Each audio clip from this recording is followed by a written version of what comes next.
but only if you genuinely enjoy what I do here. And let me know in the comments where you're tuning in from and what time it is for you. It's always fascinating to see who's joining us from around the world. Now, dim the lights, maybe turn on a fan for that soft background hum, and let's ease into tonight's journey together.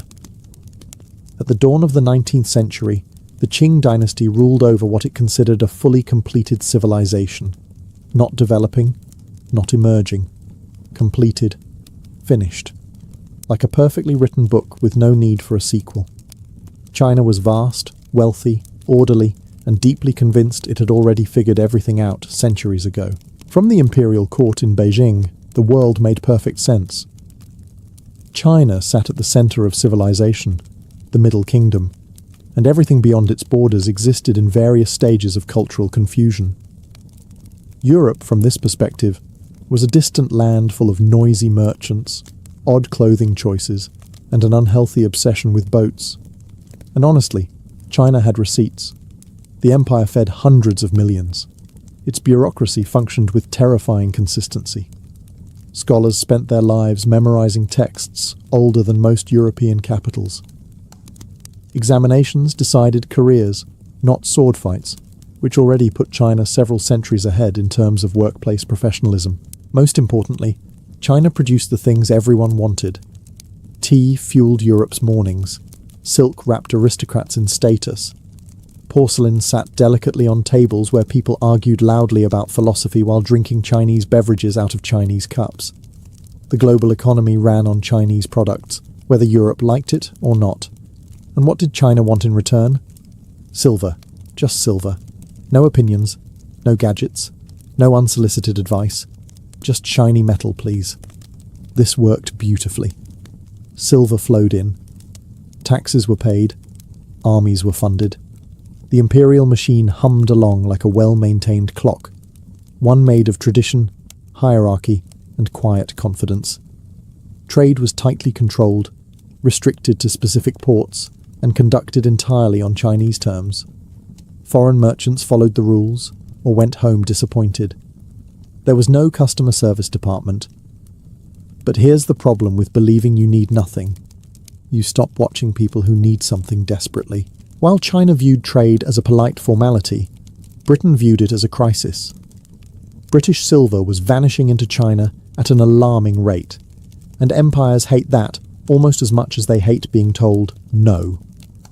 Somewhere in London, officials stared at balance sheets and began asking the most dangerous question in imperial history. What if we changed the rules? China, secure in its superiority, didn't notice the shift. It assumed foreigners would continue behaving like guests forever. It assumed admiration equaled submission. And that assumption, calm, confident, and completely reasonable, was about to become very expensive. While China was calmly enjoying its position as the world's cultural centre, Europe was developing a very specific, very expensive habit. Tea. And not the casual, once-in-a-while kind. This was a daily ritual that shaped mornings, politics, and the emotional stability of entire nations. In Britain especially, tea was no longer a drink. It was infrastructure. British society ran on it. Workers drank it. Aristocrats drank it. Politicians drank it while pretending not to panic about the economy. The problem was that every cup of tea came from China, and China insisted on being paid in silver. No discounts, no trade credits, no loyalty points. From the Chinese perspective, this made perfect sense. Why accept foreign goods you do not need when everyone is lining up to hand you precious metal? From the British perspective, this was a financial nightmare wearing a polite smile. Silver began leaving Britain at a rate that caused real concern. Balance sheets looked increasingly grim. The empire could conquer continents, command oceans, and control global trade routes, yet somehow could not convince China to buy wool coats or industrial trinkets. It was deeply humiliating. British merchants tried everything. They offered textiles. China had better ones. They offered machinery. China was unimpressed. They offered clocks, mirrors, and novelty items that looked impressive for about 10 minutes. Chinese officials nodded politely and asked for silver. This is the moment where two worldviews collided. China believed trade was a controlled exchange that existed for stability. Britain believed trade was a tool for expansion, leverage, and profit. When trade did not benefit Britain, Britain did not consider that a failure. It considered it a challenge. British officials began asking dangerous questions. Why should silver keep flowing one way? Why should China dictate the terms? And most importantly, what could Britain sell that China could not refuse? The answer, unfortunately, was not tea, silk, or porcelain. It was addiction. Somewhere between frustration and imperial entitlement, British traders realized that China did not need more goods. It needed a problem. And if you could introduce that problem quietly enough, profit would follow. Tea had created a dependency in Europe. Now Britain was about to export one back. And unlike tea, this new product would not be poured gently into cups. It would seep into society, dissolve discipline, and rewrite the balance of power entirely. China had no idea this was coming. Britain absolutely did. Once Britain accepted that China did not want its products, officials turned to the next stage of imperial problem-solving: creativity with a loose relationship to morality. If China refused to buy British goods, Britain would simply introduce something China did not yet realize it needed. And by needed, we mean would soon be unable to function without. Enter opium. Opium was not new to China. It had existed for centuries in limited medicinal and recreational use. What was new was scale. Britain, through its control of India, suddenly had access to massive opium production.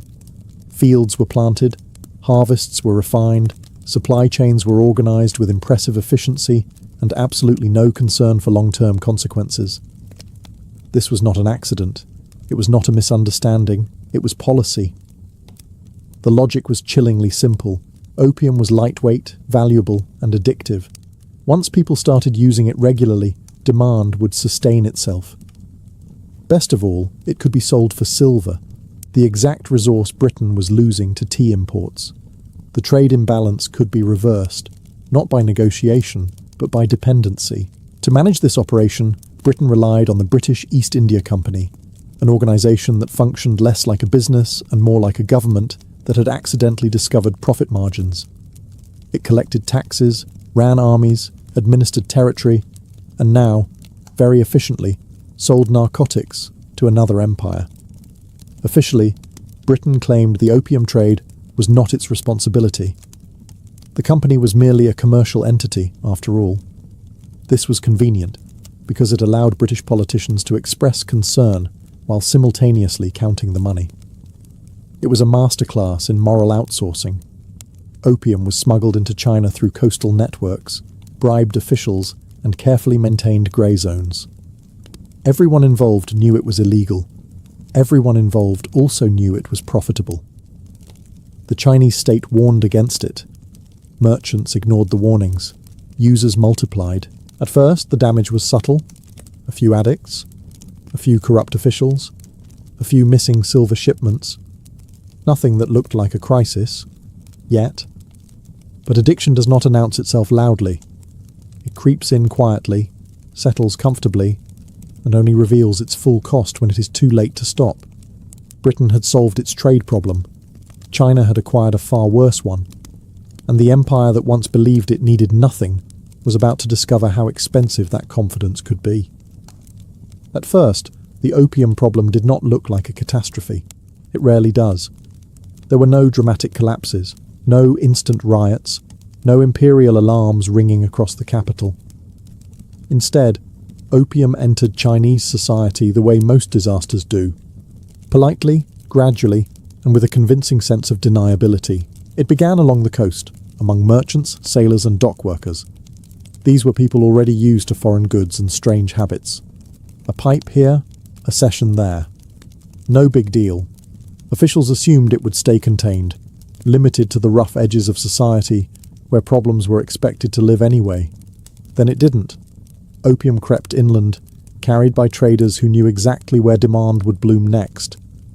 Scholars discovered it helped them relax after long hours of memorizing classical texts.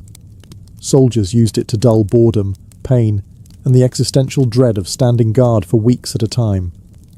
Administrators, exhausted by paperwork and responsibility, found the pipe offered a gentle escape from reality and from accountability. This is where things became dangerous. When addiction reaches the ruling class, it stops being a social issue and starts becoming a structural one. Offices opened late, decisions were delayed, bribes became easier to offer and harder to refuse. A bureaucracy designed to function through discipline and moral authority began to wobble under the weight of human weakness. Families felt it next. Silver disappeared from households. Heirlooms were sold. Farmers neglected fields. Artisans missed deadlines. Productivity fell, not because people were lazy, but because addiction quietly rearranged priorities without asking permission. And the most alarming part? The silver. For centuries, China had carefully built an economy dependent on silver as its monetary backbone. Now that silver began flowing out of the country in massive quantities, sucked up by opium payments, the system strained. Prices rose, wages failed to keep up, taxes became harder to collect. The empire's financial arteries were being drained from the inside, yet many officials hesitated to act decisively. Why? Because admitting the scale of the problem meant admitting failure. It meant acknowledging that foreign merchants had outmaneuvered the Middle Kingdom using nothing but patience, profit, and human vulnerability. So reports were softened, numbers were delayed, blame was redirected. The hope was that the problem would somehow stabilize on its own. It wouldn't. Addiction does not stabilize. It spreads. And while China debated how serious the problem really was, the opium trade was already reshaping society, quietly, efficiently, and with devastating momentum. For centuries, silver had been the quiet hero of China's economy. It paid soldiers, funded public works, lubricated bureaucracy, and kept markets predictable. If the empire had a circulatory system, silver was the blood. And for a very long time, it flowed in exactly one direction, inward. Then opium arrived, and the blood began flowing out. At first, the change was subtle. Merchants noticed that coins were a little harder to find. Local officials complained that tax payments were arriving late or partially missing. Nothing alarming, just enough to be irritating. But irritation in imperial systems is often the first symptom of disaster. Soon, the problem became impossible to ignore. Silver was leaving China in massive quantities, siphoned off to pay for opium imports. Farmers struggled to pay taxes because the metal they needed was suddenly scarce. Prices rose unpredictably. Wages stagnated. Entire regions found themselves short on currency, which is never a great sign for a society built on monetary stability. And here's the truly painful irony. China had demanded silver for decades because it trusted silver. It was reliable, universal, stable. Now that same stability was working against it. There was no quick replacement, no alternative system ready to step in. You cannot simply announce, "We will be inventing a new economy next week." Officials scrambled to explain the situation without admitting how bad it really was. Reports were softened, numbers were massaged. Blame was carefully redirected towards smugglers, corrupt local leaders, or moral decay among the population. Everyone was guilty. No one was responsible. Meanwhile, opium merchants were thrilled. The more silver left China, the more dependent the economy became. This wasn't just trade anymore. It was leverage. The Qing bureaucracy, famous for its precision and discipline, began missing deadlines. Soldiers were paid late. Infrastructure projects stalled. Trust in local administration weakened. And once people stopped trusting the system, they stopped cooperating with it. Still, many officials hesitated to act decisively. Why provoke foreign powers? Why risk instability? Why admit the empire had been outplayed by smugglers and merchants? Better to manage quietly. Better to wait. Better to hope. History is very unkind to hope without action. By the time the silver crisis was openly acknowledged, the damage was already systemic. The empire wasn't just losing money. It was losing control over the mechanisms that held it together. And that loss would soon demand a response far stronger than polite warnings. Eventually, even the most tradition-loving bureaucracy reaches its breaking point. For the Qing government, that moment arrived when the silver problem could no longer be explained away with polite memos and creative accounting. The economy was wobbling, officials were compromised, and the empire's moral authority was quietly evaporating. At this stage, denial stopped being an option and started being embarrassing. So the court did what empires usually do when subtlety fails. It panicked, regrouped, and decided to act very firmly. Opium was officially declared a serious national threat. Not a vice, not a bad habit, a full-scale crisis. Imperial edicts were issued banning its import, sale, and consumption. Officials were ordered to crack down on smugglers. Users were warned. Dealers were threatened. The message was clear. This was over. And for once, the government meant it. The Qing court appointed determined officials who actually intended to enforce the law, not just nod at it. Warehouses were searched. Smuggling networks were exposed. Coastal ports were inspected with an enthusiasm that smugglers found deeply inconvenient. Suddenly, the opium trade felt less like a clever business and more like a dangerous crime. The most dramatic moment came when massive quantities of confiscated opium were publicly destroyed. Tons of it. Enough to make smugglers cry quietly into their balance sheets. The opium was mixed with lime and seawater and dumped, deliberately and permanently. This was not subtle symbolism. This was the empire saying, "We are done." From the Chinese perspective, this was law enforcement, a sovereign state enforcing its own rules within its own borders. Perfectly reasonable, entirely legal, long overdue. From the British perspective, this was an outrage. Merchants howled, officials protested. Diplomats wrote very serious letters explaining that destroying opium was, somehow, unfair. Not immoral trade, not addiction, not smuggling. Destruction of property was the true crime here. This is where the situation crossed from internal crisis to international confrontation. China believed it was restoring order. Britain believed its profits were being attacked. And when empires disagree about money, philosophy tends to exit the conversation immediately. China assumed firmness would restore control. Britain assumed force would restore trade. Both sides believed they were defending justice. Only one side had steam-powered warships waiting offshore. And that imbalance was about to become painfully obvious. Britain did not respond to China's opium crackdown with self-reflection. There were no emergency meetings about ethics, no long walks along the Thames wondering if maybe selling narcotics to another civilization was a bad look. Instead, British officials reached for a far more familiar tool: naval power. The argument was simple, elegant, and deeply convenient. Britain claimed that China's destruction of opium was an attack on free trade. Not illegal trade, not smuggling, just trade. The fact that opium was banned under Chinese law was treated as a minor detail, the way a no swimming sign is treated right before someone dives in anyway.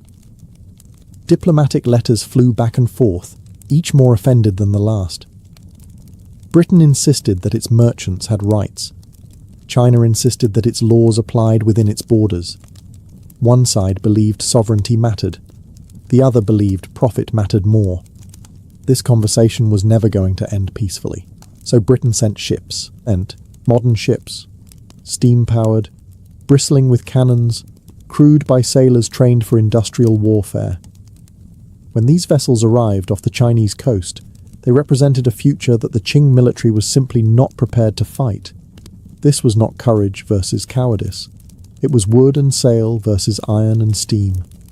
Thus began the First Opium War, a conflict that was less a war and more a demonstration. Chinese forces fought bravely, often with outdated weapons and heroic optimism. British forces fought efficiently from a safe distance, with technology designed to remove romance from battle entirely. Coastal defences fell quickly. Forts were shelled into submission. Ports were blockaded. Each engagement sent a clear message. Resistance was admirable, but futile. Britain could strike where it wanted, when it wanted, and then politely request negotiations. Inside China, disbelief turned into panic. This was not how the world was supposed to work. For centuries, China had been the strongest power in its region. Now, foreign ships dictated terms from the sea, immune to traditional tactics and unimpressed by imperial authority. The war was short. The outcome was never in doubt. China sued for peace not because it accepted Britain's arguments, but because continuing the fight meant national collapse. The lesson was brutal. The opium trade had not only weakened China internally, it had exposed the empire to a world that no longer played by its rules, and the real damage was only just beginning. When the war ended, it did not end with celebration, reconciliation, or mutual understanding. It ended with paperwork. Very expensive paperwork. The kind of paperwork written while cannons are still warm and politely pointed at your coastline. China agreed to peace not because it believed it had lost the argument, but because it had lost the ability to continue the conversation without cities being shelled. The resulting agreement was framed as a treaty. In reality, it was a list of demands backed by naval artillery, which history later agreed to call unequal out of politeness. Ports that had once been tightly controlled were forced open to foreign trade. Tariffs, once set by the Chinese state, were now dictated externally. Foreign merchants gained legal protections that placed them beyond the reach of Chinese courts, and territory, actual land, was ceded as part of the deal, just to really underline the point. From Britain's perspective, this was a victory for free trade, stability, and international order. From China's perspective, it was an unthinkable humiliation. The empire that had managed foreign contact for centuries now found itself managed instead. Even worse, opium did not disappear. Despite all the talk of peace and regulation, the trade continued, larger, faster, and more openly than before. The war had not ended the problem. It had legitimized it. Smugglers became businessmen. Illegal trade became tolerated trade. Addiction spread with less resistance than ever. Inside China, the psychological damage was immense. The state had enforced its laws, been punished for it, and emerged weaker than before. Officials were demoralized. The public was confused. If the government could not stop foreigners from selling poison within its borders, what exactly was it still in charge of? Trust eroded quickly. People began to whisper that the dynasty had lost the mandate of heaven, the traditional belief that justified imperial rule. Natural disasters, economic hardship, and foreign humiliation all fed the same conclusion. Something had gone terribly wrong at the top, and while the court tried to recover, to reform, to adapt, it did so under constant pressure. Foreign gunboats remained nearby. Merchants pushed for more access. Diplomats demanded further concessions. Peace had arrived, but it came with conditions. And every condition chipped away at sovereignty. The empire still stood, but it was standing on terms it no longer controlled. After the treaty, China did not suddenly collapse. That's important. Empires rarely fall dramatically in one clean moment. What China experienced instead was something far more exhausting. A slow, grinding loss of control disguised as international cooperation. The newly opened ports quickly became foreign islands on Chinese soil. Merchants arrived with legal protections that made them effectively untouchable by local authorities. If disputes arose, they were handled in foreign courts, under foreign laws, by foreign judges. China still owned the land, technically, but authority had packed its bags and moved out. Chinese officials found themselves in an impossible position. They were responsible for order, but lacked the power to enforce it. They were expected to collect taxes, but tariffs were now capped by foreign agreement. They were meant to regulate trade, but trade no longer listened. It was governance with all the responsibility and none of the authority, the worst possible arrangement. Opium flowed more freely than ever. The war had sent a clear message to smugglers. Resistance was dangerous, but persistence was profitable. Addiction deepened. Entire neighborhoods hollowed out. Productivity continued to fall. Families that had survived generations slipped into poverty in a single decade. Foreign merchants, meanwhile, thrived. They built warehouses, offices, and enclaves that operated like miniature cities. These areas were cleaner, better supplied, and suspiciously well protected. To Chinese observers, they looked less like trading posts and more like previews of a future they hadn't agreed to. And here's where the humiliation really sank in. Chinese scholars and officials knew what was happening. They weren't ignorant. They could read reports, track silver flows, and observe social decay. But knowing something is wrong does not automatically grant you the power to fix it, especially when fixing it might trigger another naval visit. So reform stalled. Caution replaced decisiveness. Every decision was weighed against one terrifying question. Will this provoke another war? Governance slowed to a crawl. Innovation became risky. Stability became fragile. The people noticed. Trust in the dynasty weakened further. Rumours spread. Secret societies gained followers. Religious movements promised salvation, justice, or at least explanations. When a state cannot protect its citizens from foreign pressure or internal decay, citizens start looking elsewhere for meaning. China was not yet collapsing, but it was leaking. Authority, confidence, and cohesion. And leaks, if ignored long enough, always become floods. Once an empire loses control over its borders, its trade, and its dignity, the next thing to go is usually internal peace. And China, exhausted from foreign pressure and economic strain, was about to discover that internal collapse is far messier than external defeat. The countryside began to feel the damage first. Farmers struggled with rising taxes and falling incomes. Silver was scarce, officials were desperate, and corruption became less a moral failure and more a survival strategy. When local magistrates squeezed harder, peasants did not respond with loyalty. They responded with resentment, the quiet, patient kind that eventually explodes. Banditry increased. Secret societies flourished. Groups formed promising justice, protection, or spiritual salvation. Some offered all three, which made them extremely popular. When the state looks weak, alternatives start looking attractive, even if they come with matching uniforms and slightly unhinged leaders. Inside the Qing government, things weren't much better. Reformers argued that China needed to modernize, adopt new technology, rethink institutions, and maybe stop assuming the rest of the world would politely behave forever. Traditionalists argued that this thinking was dangerous nonsense, and that the real problem was moral decay, foreign influence, and insufficient respect for ancient values. These debates did not end quickly or productively. They dragged on while conditions worsened. Meetings were held. Memorials were written. Arguments were made with impressive calligraphy and absolutely no urgency. Meanwhile, villages burned, taxes went unpaid, and confidence in the system evaporated. The army, once a symbol of imperial stability, suffered badly.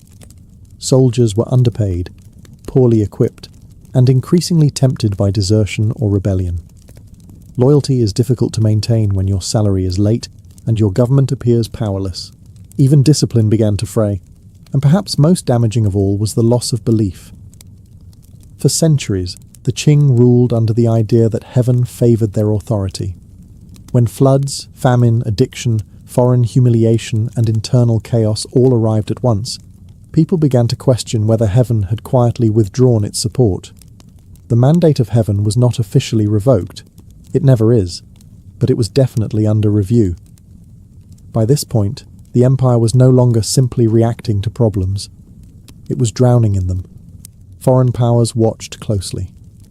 Rebels waited patiently, and the Qing state, stretched thin in every direction, was about to face a crisis so massive it would scar China for generations. If the Qing Empire had been limping before, this was the moment it collapsed onto the floor and politely asked history for a minute to breathe. What followed was not a minor uprising or a manageable revolt. It was one of the deadliest civil wars in human history, the Taiping Rebellion. It began, as many disasters do, with a man who believed he had a special message for the world. Hong Xiuquan failed the imperial examinations repeatedly, had a nervous breakdown, and emerged convinced he was the younger brother of Jesus Christ. This alone should have raised concerns. Instead, it became the foundation of a mass movement fueled by desperation, poverty, and rage at a government that looked increasingly irrelevant. The Taiping movement promised equality, land reform, moral purification, and an end to corruption. To millions of peasants crushed by taxes, addiction, and economic collapse, this sounded fantastic. To the Qing government, it sounded like the end of everything, which, inconveniently, it almost was. Entire provinces fell out of imperial control. Cities were captured, bureaucrats fled, armies defected or disintegrated. The rebellion established its own capital and ruled vast territories for years. This was no fringe uprising. This was an alternative state growing inside the empire like a second skeleton. The Qing response was chaotic and brutally expensive. Loyalist armies were raised, often funded by local elites rather than the central government. Foreign powers, smelling opportunity, offered assistance at a price. The empire that once dictated terms now relied on outside help to survive its own civil war, and the human cost was unimaginable. Millions died from combat, famine, disease, and displacement. Entire regions were depopulated. Agricultural systems collapsed. Trade routes vanished. Even after battles ended, the damage lingered like a permanent scar. By the time the rebellion was finally crushed, the Qing dynasty technically survived.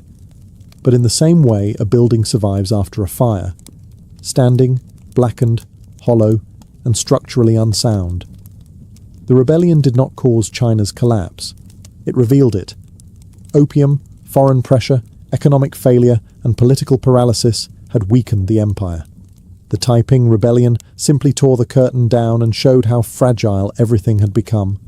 And after this, recovery was no longer an option, only delay.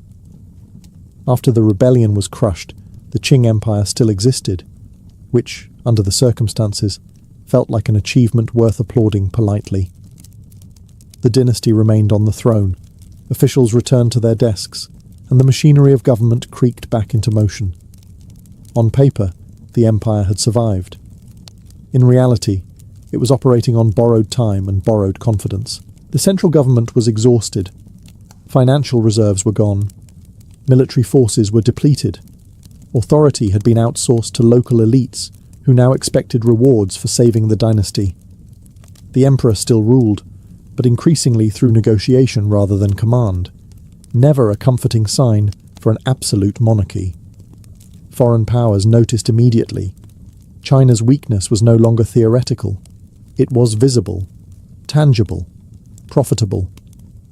Western nations pushed for more access, more ports, more rights, and more exemptions. Each demand was framed as reasonable. Each concession was described as temporary. None of them were ever reversed. The Qing court attempted reform, but cautiously, almost apologetically. New schools were discussed. Modern weapons were considered. Administrative changes were proposed, and then delayed, and then debated, and then quietly shelved, usually after someone asked whether reform might upset tradition, foreign powers, or both. This created a uniquely frustrating situation. Everyone agreed something needed to change, but no one agreed on what, how, or how fast. Reformers were accused of betraying Chinese values. Conservatives were accused of dooming the empire. Meetings were held. Papers were written. Very little happened. Meanwhile, opium addiction remained widespread. Even as officials condemned it, tax revenue quietly depended on it. Efforts to suppress it risked unrest. Efforts to tolerate it guaranteed decay. The state found itself trapped between morality and survival, and chose survival, slowly bleeding both. The people noticed.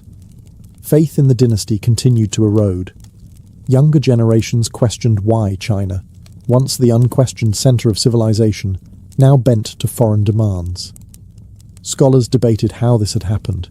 Peasants didn't debate at all. They simply endured. What remained of Qing authority functioned more like damage control than governance. The goal was no longer greatness, stability, or renewal.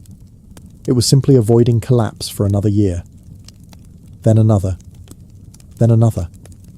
The empire was still standing, but no longer moving forward, and history is unforgiving to civilizations that stop moving. By the late 19th century, China found itself in a deeply humiliating position, still technically independent, yet increasingly treated like a shared workspace by foreign powers. No single nation had conquered China outright, but several had helpfully moved in, rearranged the furniture, and begun charging rent. Foreign influence spread through what were politely called spheres of influence. Different powers claimed economic privileges in different regions, building railways, controlling mines, managing ports, and dictating trade terms. China still had emperors, officials, and laws, but they operated in a landscape where key decisions required foreign approval, or at the very least, foreign tolerance. This arrangement was disastrous for sovereignty, and confusing for everyone involved. Chinese officials were expected to maintain order in cities where foreigners answered only to their own courts. A Chinese magistrate could arrest a local citizen, but not a foreign merchant. Imagine being responsible for public safety, while half the population is legally untouchable. Authority does not thrive under those conditions. Economically, the damage deepened. Profits flowed outward. Infrastructure served foreign trade more than local needs. Chinese workers laboured on projects that benefited outsiders, often under harsh conditions. The empire was no longer extracting value from its territory. It was watching value leave in an orderly, well-documented fashion. And yet, there was no dramatic moment of collapse. No final battle. No triumphant invasion. Just a constant series of concessions, negotiations, and humiliations that wore the system down. Each agreement was described as temporary. Each compromise was framed as necessary. Together, they formed a permanent state of weakness. Reformers inside China grew more desperate. Some called for rapid modernization. Others demanded a return to tradition. A few suggested combining both, which pleased absolutely no one. The court tried to balance these competing visions while also avoiding another war, another rebellion, or another diplomatic crisis. It was like juggling while standing on a cracked floor. Public frustration mounted. Students protested. Intellectuals wrote furious essays. Secret societies whispered about revolution. The idea that the dynasty could restore China's strength began to feel less like hope and more like nostalgia. And through it all, the memory of opium lingered, not just as a drug, but as a symbol. It represented humiliation, exploitation, and the moment China realized the world had changed without asking permission. The empire still existed, but it no longer commanded respect. And once respect is gone, power usually follows. By the early 20th century, the Qing Empire was still alive in the same way an old house is still standing, upright, familiar, and quietly unsafe. There were no dramatic invasions sweeping across the capital. No single enemy delivered the final blow. Instead, the dynasty unravelled through exhaustion, loss of trust, and the creeping realization that no one truly believed in it anymore. The court attempted last-minute reforms with the energy of someone realizing the exam is tomorrow, and the textbook is still wrapped in plastic. New schools were introduced. Military modernization was discussed. Constitutional ideas were cautiously floated and then immediately surrounded by anxiety.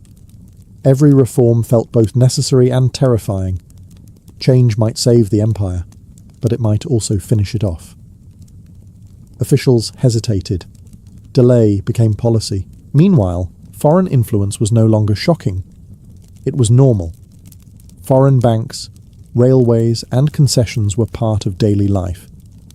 Chinese citizens grew up in a country where outsiders enjoyed special privileges and local officials enforced rules they could not fully control. This wasn't just humiliating. It was corrosive. The people stopped expecting leadership from the dynasty. Loyalty turned into indifference. Indifference turned into frustration. Frustration slowly hardened into something far more dangerous. Readiness. Students organized. Intellectuals argued openly about revolution. Soldiers questioned why they should defend a system that could not pay them on time or protect national dignity. When authority dissolves quietly, Rebellion does not need to shout. It just needs to wait. And the dynasty had no answer left. The emperor remained, ceremonies continued, and the bureaucracy still stamped documents with impressive seriousness. But belief, the invisible glue holding the system together, had vanished. The mandate of heaven was never officially revoked. It simply stopped being mentioned, which was far worse. When revolution finally came, it felt less like a storm and more like gravity. Provinces declared independence. Officials defected. The Imperial Centre realised too late that it no longer commanded obedience, only habit. The Qing dynasty fell not because it was conquered, but because it was abandoned. Opium had not destroyed the empire alone, but it had weakened society, drained the economy, invited foreign domination, and exposed every vulnerability at once. It turned confidence into complacency and strength into inertia. By the time the end arrived, no one was surprised, only tired. Looking back, the fall of China's greatest empire feels tragic not because it was inevitable, but because so much of it was avoidable. The Qing dynasty did not collapse because its people were weak, uneducated, or incapable. It collapsed because it faced a rapidly changing world with an old set of assumptions, and by the time those assumptions were challenged, the damage was already done. Opium did not destroy China in a dramatic, cinematic way. There was no single night when everything fell apart. Instead, it worked slowly, patiently, almost politely. It weakened bodies. It drained silver. It corroded trust. It softened resistance. By the time the empire realized what was happening, it was no longer fighting one problem.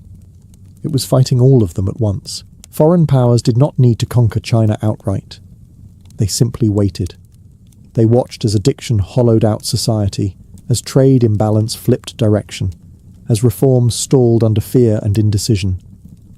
When they applied pressure, they found a system already tired, already divided, already unsure of itself.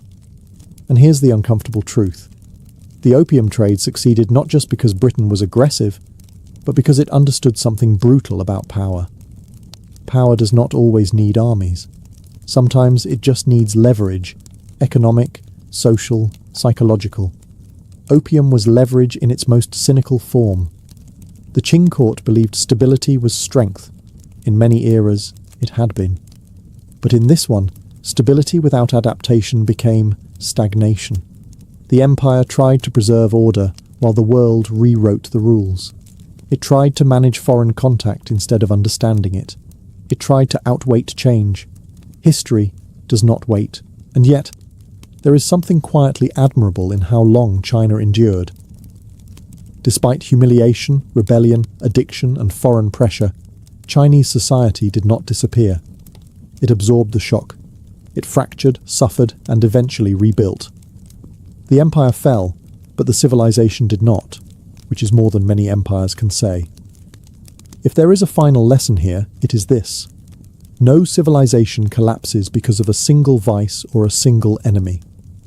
Collapse happens when confidence turns into complacency, when power stops questioning itself, and when problems are allowed to grow quietly because confronting them feels uncomfortable.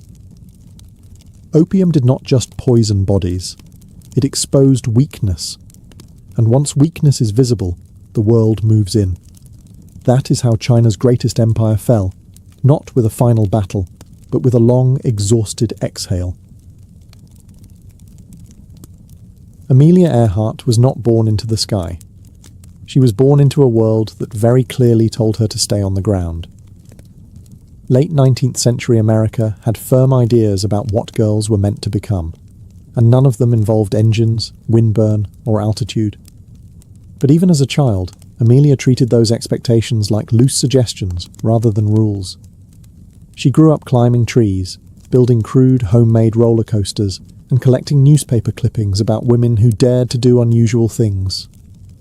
While other girls were encouraged toward manners and marriage, Amelia was busy breaking things, fixing them, and wondering how far she could push herself before the world pushed back. The sky at this stage was still just an idea, but the instinct was already there. Movement, freedom, distance. Her childhood was unstable. Financial struggles and family tensions forced frequent moves, and that sense of impermanence shaped her deeply. Home was not a fixed place. It was something temporary, something that could vanish. In hindsight, it is hard not to see how this fed her fascination with travel and escape. When nothing stays put, motion begins to feel safer than stillness. Amelia was intelligent, observant, and quietly rebellious. She did well in school, but never fully accepted the roles handed to her. She worked as a nurse's aide during the First World War, caring for wounded soldiers and witnessing firsthand what machines and modern warfare could do to the human body. It was here, surrounded by broken men and broken systems, that her sense of purpose sharpened. Life was fragile, time was limited, comfort was optional. Her first real encounter with aviation came not as a dramatic revelation, but as a slow burn. She saw planes at fairs, heard their engines, watched them wobble into the sky like stubborn insects. Early aircraft were loud, unreliable, and dangerous, which meant they were also perfect. They were not polite machines. They demanded courage, money, and mechanical understanding, all things women were told they lacked. Amelia saved obsessively, worked relentlessly, and ignored the raised eyebrows. She was not chasing glamour. She was chasing space, physical and psychological, in a world that kept shrinking women down. Long before she ever flew solo across an ocean, she had already made her most important journey, deciding that the ground was optional. Amelia Earhart did not step into aviation through an open door. She forced her way in through a side entrance, unpaid, uncelebrated, and largely unwanted.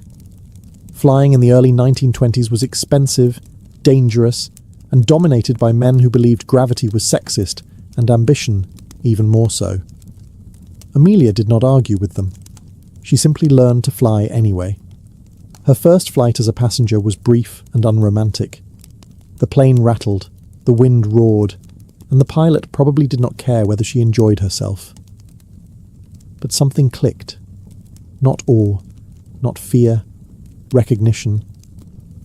This was what she had been looking for. Not beauty, but control. The ability to lift yourself out of the ordinary world using skill and nerve alone. Flying lessons were brutally costly, so Amelia did what she always did. She worked. She took whatever jobs she could find, lived modestly, and treated every dollar as a future minute in the air. Her instructor was a woman, an exception in itself, and the lessons were practical rather than poetic. There was no romance in learning to land without dying, just repetition, discipline, and mistakes you survived long enough to correct. Early planes were unforgiving machines. No insulation, no comfort, barely any instruments. The cockpit was open to the elements, and the engine sat inches away, vibrating like it might detach out of spite. Pilots dressed for cold, not elegance. Goggles, scarves, leather. Not for style, but for survival. This was not freedom without cost. It was freedom paid in bruises, fear, and constant risk. Amelia learned quickly, but she also learned realistically. She understood that talent alone would not carry her forward. Aviation required money, sponsorship, and publicity. Records mattered. Headlines mattered. If she wanted to stay in the air, she would have to become visible on the ground. This was a compromise she accepted, though never comfortably. She bought her first plane, bright yellow, slightly ridiculous, and deeply beloved. She named it, flew it hard, and pushed it higher than she was supposed to. Altitude records followed. Then, attention. Newspapers began to notice the novelty, a woman pilot who was not performing stunts for laughs, but treating aviation as serious work. Still, she was often introduced as an accessory rather than an aviator. Questions focused on her clothes, her smile, her nerves. She answered politely and returned to the cockpit. Every flight was an argument she did not need to voice. Each successful landing said enough. By the time she began setting records, Amelia was no longer asking permission. She had learned the machine, the sky, and the quiet truth beneath both. Confidence is built, not granted. Amelia Earhart did not become famous because she wanted to be admired. She became famous because aviation needed a symbol, and she happened to be useful. Her growing list of records and near records attracted attention at exactly the moment when long-distance flight was becoming a public obsession. Planes were no longer just machines. They were promises, and Amelia was shaped into one. Her sudden rise into the spotlight came with a peculiar imbalance. Newspapers celebrated her courage, but rarely her competence. She was framed as daring rather than disciplined, brave rather than skilled. When she crossed the Atlantic as a passenger on a transoceanic flight, headlines crowned her a heroine, even though she had not been at the controls. Amelia herself was deeply uncomfortable with this. She accepted the praise, smiled for photographs, and then privately dismissed the achievement as incomplete. Being famous for sitting still was not the goal. Publicity, however, brought resources. Sponsors emerged. Speaking tours followed. Amelia learned to stand on stages and talk about flight to audiences who had never left the ground. She used these moments carefully. Beneath the polite lectures was a quiet insistence. Women could do this too, if given training and trust. She never framed it as rebellion. She framed it as common sense, which was far more unsettling. Behind the scenes, fame was exhausting. She was expected to be inspirational at all times, composed, modest, grateful. Any display of ambition risked criticism. Any mistake risked being blamed not on the pilot, but on her gender. The margin for error was thinner for her than for any man sharing the same sky. Amelia understood this and adapted. She cultivated an image that was calm, capable, and deliberately plain. No theatrics, no arrogance. She dressed simply, spoke carefully, and redirected attention toward aviation itself. This was not humility. It was strategy. The less threatening she appeared, the farther she could go. Yet the imbalance gnawed at her. She wanted to fly, not tour, to test limits, not repeat speeches. The more famous she became, the less time she spent in the air, and that contradiction sharpened her resolve. If the world was going to watch her, then she would give it something worth watching. Fame had found her first. Now she would decide what to do with it, and more importantly, how to escape it back into the sky. Amelia Earhart was determined to erase the asterisk next to her name. Being labelled the first woman to cross the Atlantic was flattering, but the quiet qualifier, passenger, lingered like turbulence. She wanted the record that mattered to her, alone, responsible for every decision, every correction, every consequence. Not symbolic flight. Real flight. Planning a solo Atlantic crossing in the early 1930s was not optimism.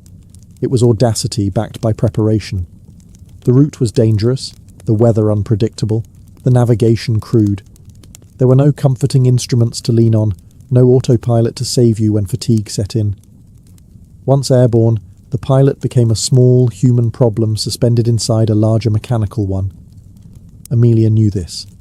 She accepted it without dramatics. The plane was modified for endurance rather than elegance.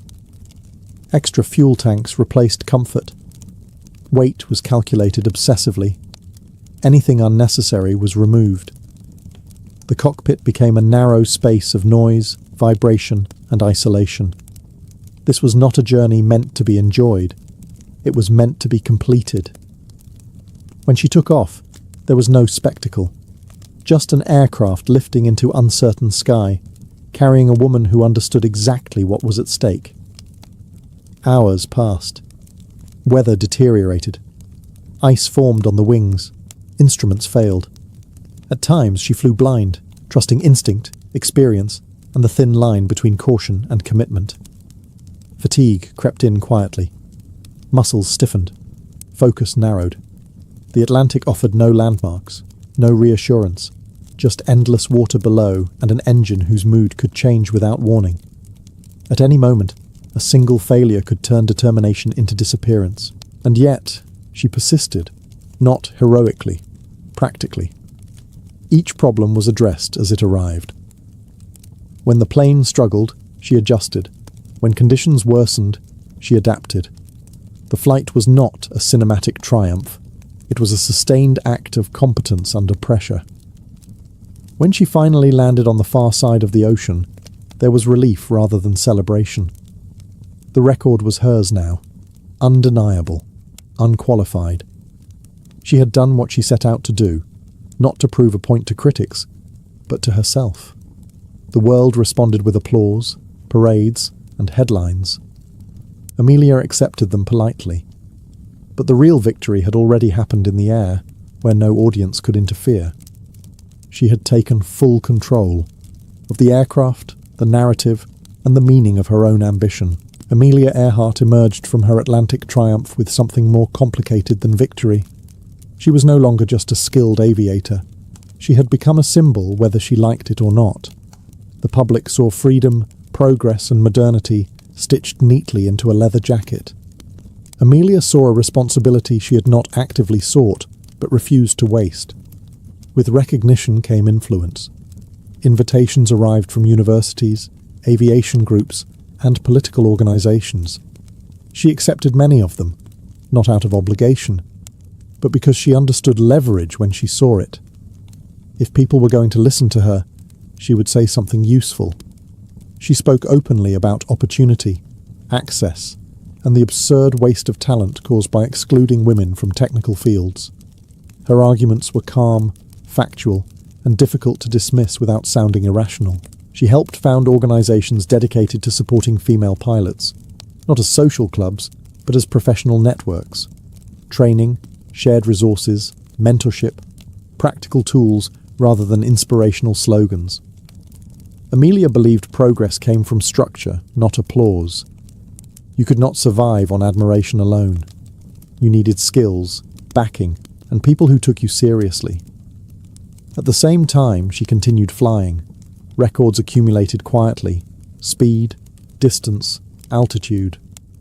These achievements rarely received the same attention as her Atlantic flight, but they mattered to her. Each one reinforced her credibility. Each one kept her grounded in the work itself, rather than the image built around it. Her private life remained guarded. She valued independence fiercely and resisted expectations placed on her by fame and convention. Marriage, when it came, was approached as a partnership rather than a surrender. She insisted on autonomy, financial and personal, at a time when such demands were viewed as unsettling. She did not frame it as ideology. She framed it as fairness. This balance, public figure and private individual, was exhausting. The constant travel, the speeches, the expectations. Yet Amelia maintained a controlled calm. She rarely complained. She rarely dramatized. The pressure existed, but it did not define her. She understood that symbols eventually fade unless reinforced by action. So she kept flying, kept planning, kept looking beyond the horizon for something more demanding than comfort. Her ambitions were expanding again, stretching past oceans and continents. The sky had given her a voice. Now she was deciding how far to carry it, and how much risk she was willing to accept to stay ahead of her own legend. Amelia Earhart was never interested in repeating herself. Once a record became familiar, it lost its pull. The Atlantic was behind her now, and with it the comfort of proven routes and predictable headlines. What drew her forward were the blank spaces, the long stretches of the world still awkwardly connected by aviation, the routes that existed more in theory than practice. Long-distance flying in this era was not about glamour. It was logistics, endurance, and risk management stretched across thousands of miles. Amelia began planning flights that stitched continents together, tracing paths few pilots bothered to attempt. She flew across the Pacific, across the Americas, across regions where navigation depended more on judgment than instruments.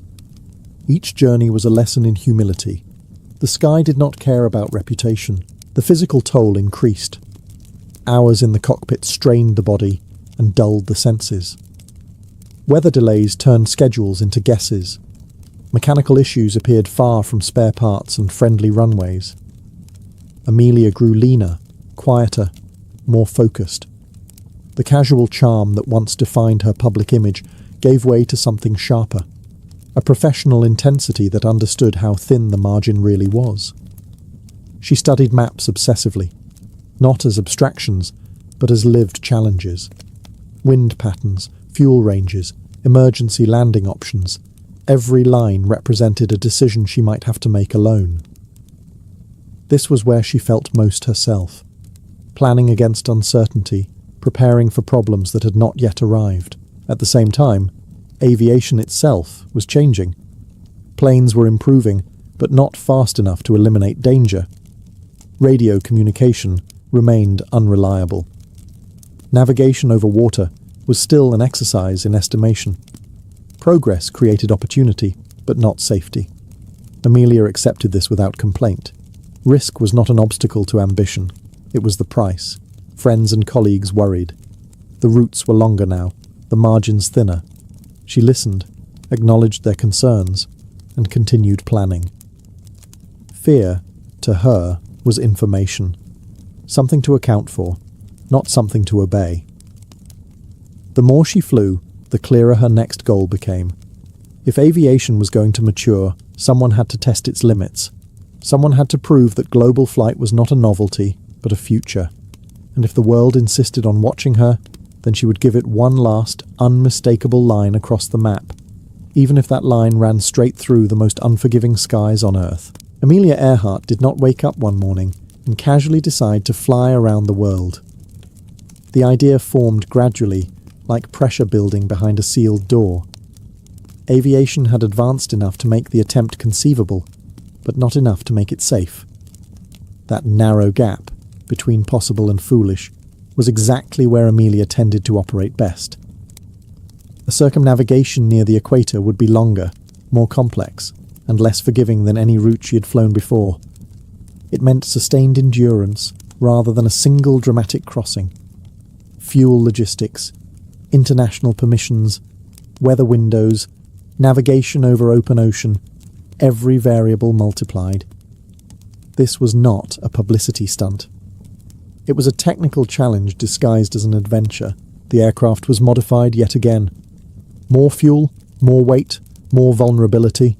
Every added mile of range increased strain on the machine and the pilot alike. Amelia knew this. She also knew that no amount of preparation could account for everything. At some point, planning had to give way to commitment. She chose a navigator, not as a safety net, but as a necessity. The route demanded expertise in celestial navigation, radio coordination, and constant recalculation. This was no longer a solo argument with the sky. It was a partnership against it. The early stages of the journey went well enough. Long flights, exhausting but manageable. Landfalls achieved, repairs made. The world followed closely, newspapers tracking her progress like a moving headline. Each successful leg reinforced the illusion of control, but beneath the surface, cracks were forming. Equipment issues appeared and disappeared unpredictably. Radio communication faltered. Weather grew less cooperative. Fatigue accumulated quietly, the most dangerous failure of all. Unlike engines, it did not announce itself. Still, Amelia pressed on. Turning back would not only end the attempt, it would leave the question unanswered. She had never been comfortable with unfinished sentences.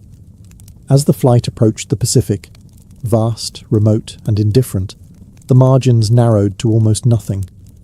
Small islands became lifelines. Accurate navigation became survival rather than precision. The plan now depended on timing, clarity, and machines performing exactly as expected. It was here, at the edge of the map, that the story began to slip from certainty into silence. The sky she had conquered for so long was about to remind the world of its final authority. Amelia Earhart entered the final phase of her journey with no room left for error. The Pacific leg was not dramatic in appearance, just sky and water repeating endlessly, but it was the most technically unforgiving stretch of the entire flight. The destination was a tiny speck of land surrounded by thousands of miles of ocean. Missing it by even a small margin meant there would be nowhere else to go. Navigation depended on calculations made under strain. Clouds interfered with celestial fixes. Radio signals faded in and out, distorted by distance and atmosphere. Communication with support ships became uncertain, then fragmented. Each message carried urgency, but also confusion. The aircraft was burning fuel. Time was slipping. What happened next has been debated for decades because certainty vanished with the signal. Reports suggest difficulty finding the island, requests for direction, references to low fuel. Then, nothing. No final declaration. No confirmed position. Just silence, abrupt and absolute. The world reacted immediately. Search efforts were massive by the standards of the time. Ships and planes scoured vast areas of ocean. Coastlines were examined. Islands were inspected. The effort was expensive, urgent, and emotionally charged. But the Pacific does not yield easily. Days passed, then weeks. Hope thinned. Without physical evidence, theories multiplied. Mechanical failure, navigation error, emergency landing, capture, survival. Each possibility spawned its own arguments, fueled by incomplete data and human imagination. The absence of answers created a vacuum that speculation rushed to fill. What made the disappearance so haunting was not just the loss, but the mismatch between expectation and reality. This was a woman who had beaten distance repeatedly, who had treated the sky as something knowable. And yet, in the end, she vanished not in a storm of spectacle, but quietly, mid-task, mid-calculation. There was no heroic final image, no confirmed last words, just the unresolved space between effort and outcome. The disappearance did not erase her achievements, but it altered how they were remembered. The narrative shifted from mastery to mystery. The aviator became a question mark, suspended somewhere between legend and logistics. The silence over the Pacific was not dramatic. That was precisely why it endured. It reminded the world that even the most disciplined preparation could still end without resolution, and that the sky, no matter how familiar, never truly belonged to anyone. Amelia Earhart did not disappear from history when her plane vanished. In many ways, that moment fixed her in place permanently. The unanswered ending ensured that her life would never be neatly concluded, never filed away as a completed chapter. Instead, it remained open, inviting interpretation, debate, and projection. Searches eventually ended, but interest never did. Decades passed, and new technologies, new expeditions, and new theories continued to chase the same question across the same ocean. Each generation brought fresh confidence that it would finally solve the mystery. None did. The absence of certainty became part of the story itself, yet focusing solely on the disappearance risks missing the larger truth. Amelia Earhart's significance was not rooted in how her life ended, but in how deliberately she lived it. She treated ambition as a discipline rather than a spectacle. She prepared, calculated, adjusted, and accepted risk without romanticizing it. That mindset, calm persistence under pressure, is harder to mythologize than a dramatic crash, but far more instructive. Her impact on aviation was practical. She proved that long-distance flight was not reserved for a narrow type of person. She expanded who could be imagined in a cockpit, not through slogans, but through logged hours and completed routes. Organizations she helped establish continued to support pilots long after headlines faded. Structures outlived stories. Culturally, she became a shorthand for independence. Not because she rejected society outright, but because she navigated it on her own terms. She understood how systems worked and where they could be bent. She used visibility strategically, then returned to the work. That balance is easy to admire and difficult to replicate. The mystery surrounding her disappearance often overshadows her competence, but it does not diminish it. If anything, it reinforces the central lesson of her life. Progress happens at the edge of certainty, where outcomes are not guaranteed. Amelia Earhart did not seek immortality. She sought movement, distance, and mastery. The fact that her final flight ended without answers does not undermine that pursuit. It underscores it. The The sky never gave her closure. History filled the silence instead, not with conclusions, but with endurance. And in that way, she never truly landed. Fashion does not begin with self-expression. It begins with survival. Long before clothes were judged for beauty, they were judged for usefulness, warmth, protection, and durability.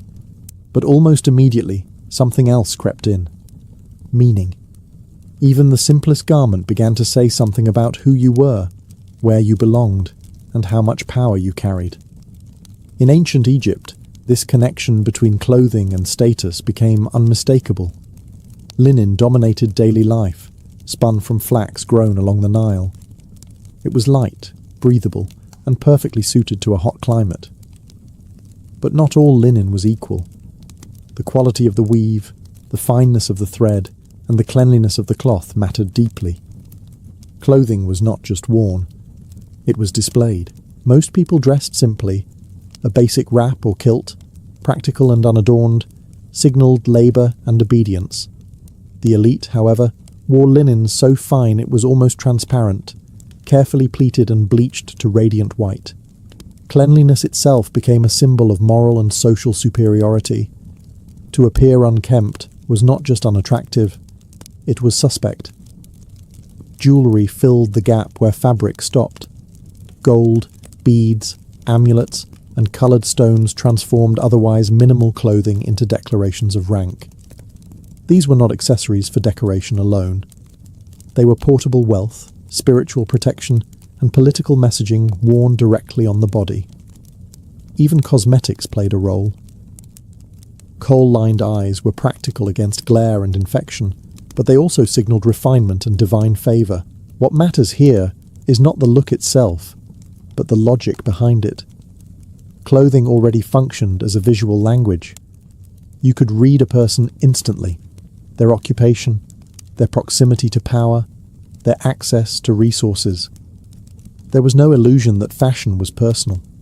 It was communal, hierarchical, and tightly controlled. This pattern would repeat across civilizations. Materials would change, styles would evolve. But the core idea remained stubbornly consistent. Clothes were never neutral. They marked boundaries. Between free and enslaved, sacred and ordinary, ruler and ruled. Fashion, from its very first chapter, was not about standing out. It was about being placed, visibly and unmistakably, within a social order. And once clothing learned to speak that language, it never forgot it. As societies grew more complex, clothing evolved from simple markers of status into instruments of discipline and identity. In ancient Greece, fabric did not merely cover the body, it trained it. Garments were designed to be worn correctly, and wearing them well signalled education, citizenship, and self-control. Greek clothing relied heavily on draped forms rather than tailored shapes. The chiton and himation were rectangles of cloth, fastened and folded rather than cut. This simplicity was deceptive. To wear these garments properly required knowledge, how to fold, where to pin, how to move without disorder. A citizen's clothing was expected to appear effortless, but effort lay beneath every fold. The body itself mattered. Greek ideals prized proportion, balance and restraint, and clothing was designed to echo those values. Excessive ornamentation was frowned upon. Simplicity suggested virtue. Bright dyes and luxurious fabrics existed, but they carried social implications. Too much display hinted at foreign influence, moral weakness, or a lack of discipline. Across the Mediterranean, ancient Rome took these ideas and formalized them. Clothing became law. The toga was not merely traditional attire, it was a legal marker of citizenship. Only free male citizens could wear it, and even then, there were rules. Different togas signalled different ranks, offices, and stages of life. You did not choose your toga. Your status chose it for you. Roman clothing was intentionally cumbersome. The toga was heavy, restrictive, and impractical. That was the point. Physical labour was incompatible with political authority. A man who could move easily was expected to work. A man draped in layers of wool was expected to rule. Clothing enforced hierarchy by limiting the body itself. Women's clothing followed its own strict codes, signalling respectability, marital status, and family honor. Deviating from these expectations invited scrutiny or suspicion. Fashion here was less about creativity and more about compliance. In both Greece and Rome, clothing acted as public shorthand. It identified who mattered, who belonged, and who could be ignored. Style was not fluid. It was controlled, inherited, and policed. The classical world perfected a dangerous idea. That power should look a certain way, calm, draped, restrained. And that deviation from this visual code was not just unfashionable, but uncivilized. When the classical world fractured, fashion did not disappear. It retreated inward. In medieval Europe, clothing became less about public citizenship and more about spiritual position. The body was no longer something to be celebrated or displayed. It was something to be disciplined, hidden, and controlled. Fabric followed belief. Christian theology reshaped how people dressed. Modesty was elevated to virtue, and excess became suspicion. Loose, layered garments concealed the body's shape, minimizing individuality in favor of moral uniformity. To dress too boldly was to risk accusations of vanity, pride, or worse. Clothing now answered not only to society, but to God. Yet hierarchy did not vanish. It merely changed language. Laws known as sumptuary laws dictated what different classes were allowed to wear. Certain colours, fabrics, and embellishments were restricted to the nobility. Purple, fur, and finely dyed cloth became legal symbols of privilege. Wearing what you were not entitled to could result in punishment. Fashion became enforceable obedience. Monastic clothing pushed restraint even further. Simple habits erased personal identity entirely, replacing it with communal belonging. Rough fabric, muted colours, and repeated forms reinforced humility and submission. To look the same as everyone else was the point. Distinction was a sin. At the same time, the elite dressed with calculated excess.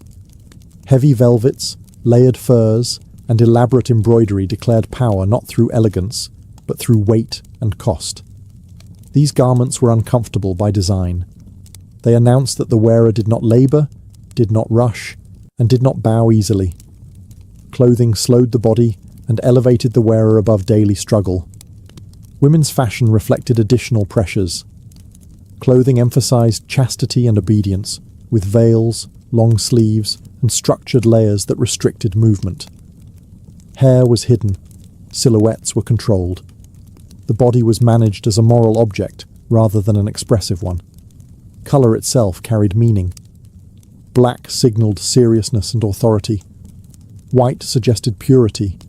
Red could imply wealth, sin, or danger depending on context. Nothing was neutral. Medieval fashion tells a quieter story than classical drapery, but a stricter one. Clothing became a visible moral contract. To dress incorrectly was not merely inappropriate, it was threatening.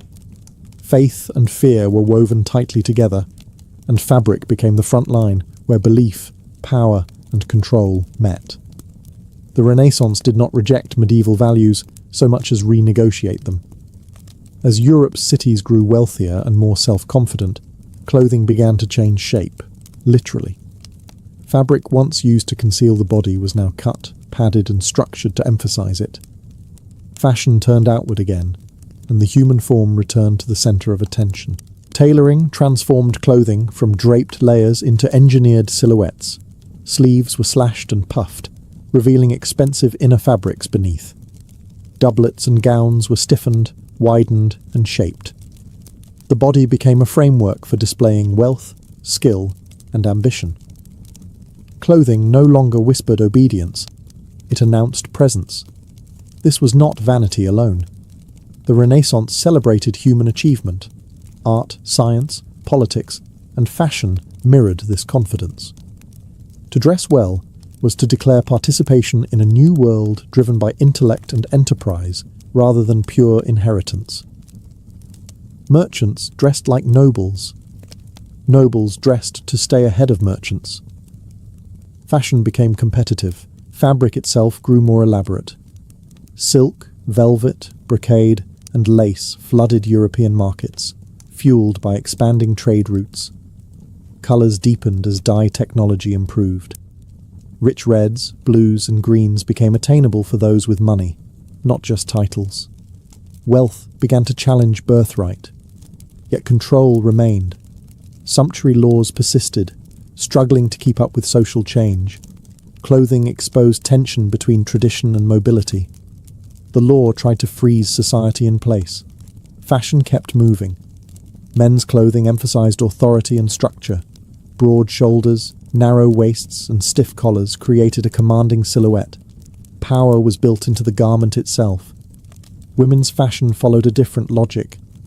Corsets and bodices reshaped the torso into idealized forms, enforcing beauty through restriction. Clothing celebrated the body while simultaneously controlling it. Accessories multiplied. Hats, gloves, ruffs, and jewellery completed the performance. Every detail was intentional. Nothing was accidental.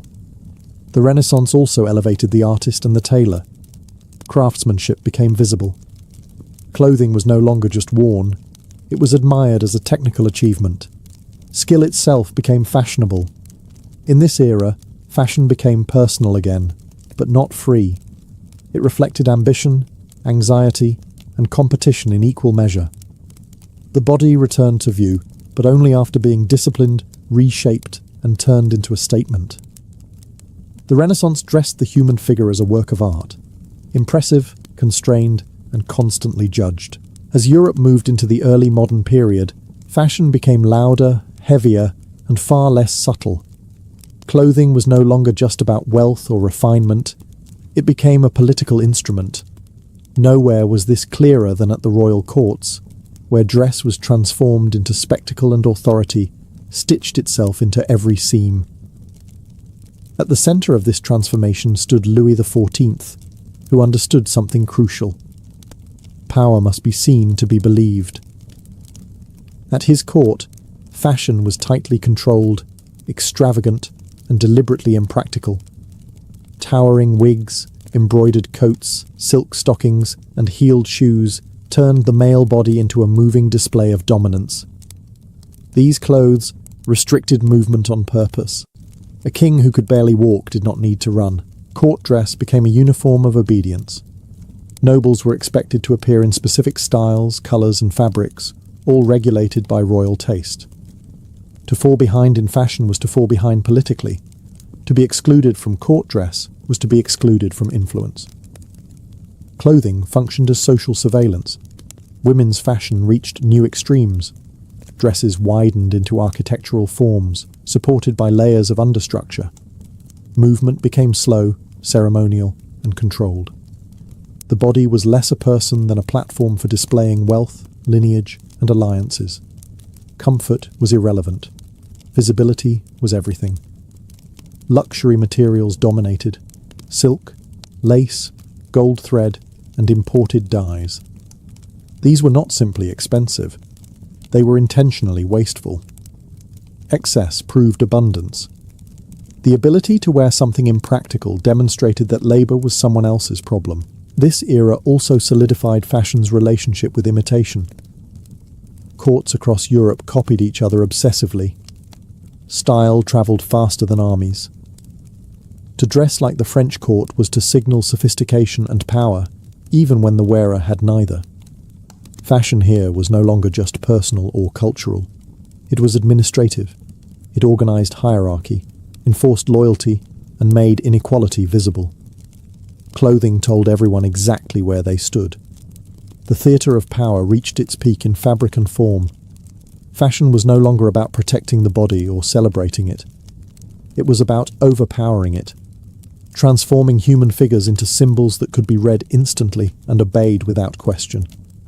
The explosion of excess eventually provoked its opposite. When political revolutions shook Europe, fashion changed with them, quickly, aggressively, and with intent. Clothing became a declaration of ideology. What you wore now announced not just wealth, but allegiance. In late 18th century France, luxury became dangerous. Silk, lace, and powdered wigs, once symbols of refinement, turned into liabilities. They marked the wearer as complicit in inequality. Fashion reversed course almost overnight. Simplicity became virtue. Restraint became power. Men abandoned ornate court dress in favour of dark coats, plain trousers, and practical shoes. This was not modesty for comfort's sake. It was visual politics. Clothing modelled seriousness, rationality, and moral equality. The decorated body was suspect. The restrained body was trustworthy. Women's fashion shifted too, drawing inspiration from classical antiquity. High-waisted gowns, light fabrics, and minimal ornamentation replaced heavy structures. The look suggested naturalness and freedom, even as social expectations remained strict.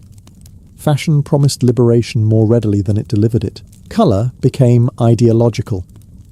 Bright hues associated with aristocracy fell out of favour. Neutral tones communicated virtue and discipline. To dress plainly was to claim moral superiority over the fallen elite. Clothing became a public argument. Beyond France, industrialization accelerated these changes. Mass production made clothing cheaper and more accessible. Fashion was no longer confined to courts and cities. It spread into factories, offices, and streets. The suit emerged as a uniform of professionalism, efficiency, and authority.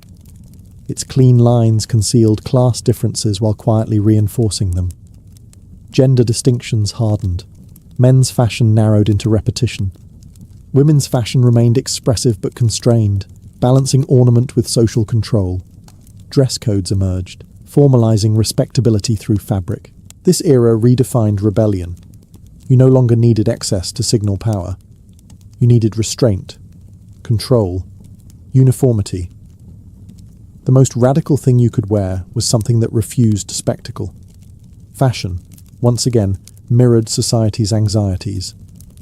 As political structures shifted, clothing absorbed the shock. It simplified, standardized, and disciplined the body anew. The revolution did not free fashion. It repurposed it. Clothes stopped performing monarchy and started performing modernity. Serious, rational, and quietly authoritative.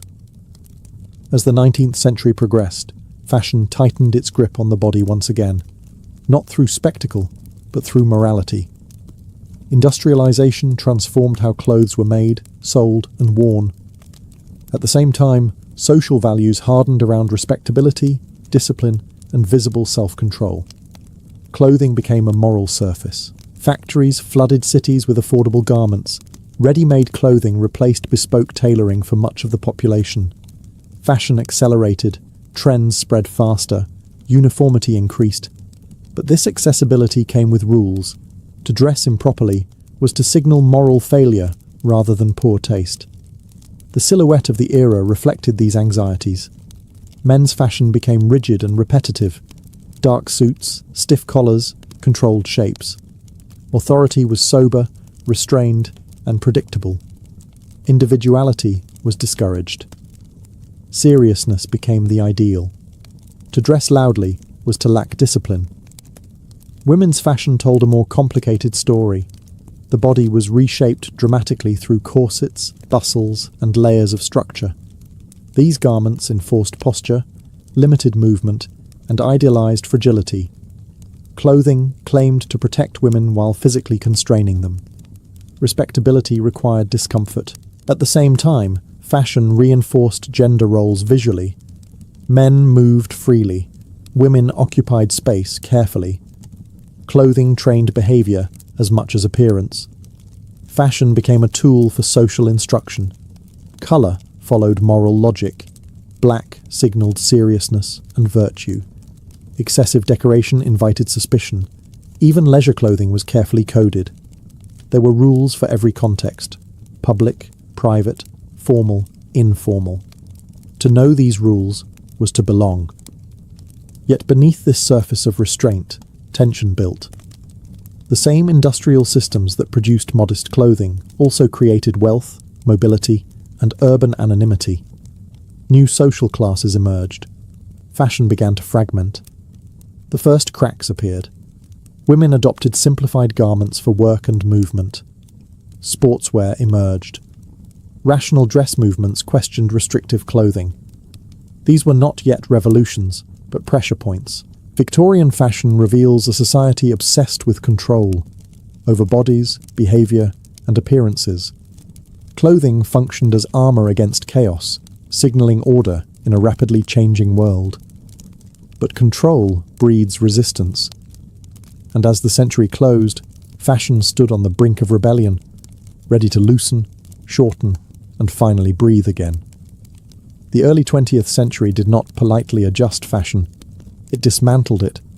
War, urban life, and shifting social roles made the old silhouettes feel absurd. Clothing that restricted movement no longer matched a world defined by speed, machinery, and disruption. Fashion responded by cutting itself loose. Women's clothing changed first, and decisively. Corsets loosened, then disappeared. Hemlines rose. Fabrics softened. Clothing began to accommodate movement rather than suppress it. This was not simply aesthetic change. It reflected a deeper shift in how bodies were allowed to exist in public space. Designers like Coco Chanel rejected ornament in favour of simplicity. Jersey fabrics, clean lines, and neutral colours replaced excess. Comfort became fashionable, which would have sounded like heresy a generation earlier. Clothing no longer tried to overpower the wearer. It worked with them. Men's fashion changed less dramatically, but the uniformity of the suit began to loosen. Sportswear, casual wear, and functional clothing entered everyday life. The distinction between work and leisure blurred. Clothing adapted to motion, travel, and informal interaction. War accelerated everything. Scarcity forced minimalism. Utility replaced decoration. When materials were limited, extravagance looked offensive. Afterward, fashion did not return fully to excess. It had learned efficiency. Cities became laboratories for style. In places like Paris and New York, fashion reflected modern identity. Fast, fragmented, and experimental. Clothing became a way to navigate anonymity. You could reinvent yourself through what you wore. Mass media amplified change. Films, magazines, and advertisements spread styles instantly. Fashion no longer trickled slowly from elites downward. It circulated, collided, and recombined. Trends shortened. Authority dissolved. Gender boundaries softened visually. Women borrowed from men's wardrobes. Men adopted relaxed silhouettes. Clothing stopped insisting on rigid roles, even if society still did. Fashion in the modern era embraced contradiction. It promised freedom while responding to pressure. It simplified while multiplying options. It rejected old rules without offering permanent replacements. What emerged was not a single style, but a condition. Constant change. Fashion became a conversation rather than a command. Unstable, expressive, and increasingly personal. The body was no longer dressed to obey. It was dressed to move, adapt, and survive a world that refused to stand still. By the late 20th century, fashion stopped pretending it could speak for everyone. Instead of enforcing order, it fractured into voices, loud, contradictory, and deliberately confrontational. Clothing was no longer trying to reflect society. It was trying to argue with it. Subcultures took control. In post-war cities, young people used clothing to reject the values they inherited. In London, punk stripped fashion down to provocation. Torn fabric, safety pins, leather, and aggressive silhouettes rejected polish entirely. These clothes were not designed to last. They were designed to offend, to expose systems that felt rotten beneath the surface. Fashion became refusal. Other movements followed different paths. Streetwear emerged from marginalized communities, built around practicality, visibility, and coded belonging. Logos replaced tailoring, sneakers replaced formal shoes. Clothing spoke in signals: who you listened to, where you came from, what you resisted. Identity became layered and portable. High fashion responded by absorbing rebellion. Designers pulled subcultural aesthetics onto runways, transforming protest into product. This cycle, resistance, absorption, repetition, became fashion's new rhythm. Nothing stayed outside the system for long.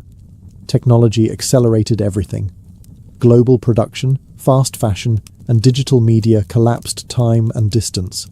Trends rose and fell in months, sometimes weeks. Clothing lost permanence. The idea of a stable style dissolved. You could reinvent yourself constantly, cheaply, and publicly.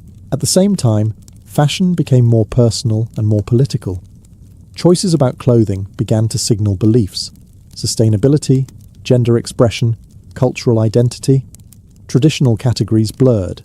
Masculine and feminine mixed freely. Vintage coexisted with synthetic. The body became a canvas rather than a template, but freedom came with consequences. Overproduction hollowed meaning. Choice became overwhelming. Fashion promised individuality while delivering uniformity at scale. The same tools that enabled self-expression also flattened it. The history of fashion ends not with resolution, but with tension. Clothing still tells stories of power, rebellion, and belonging. But now those stories overlap, conflict, and change constantly.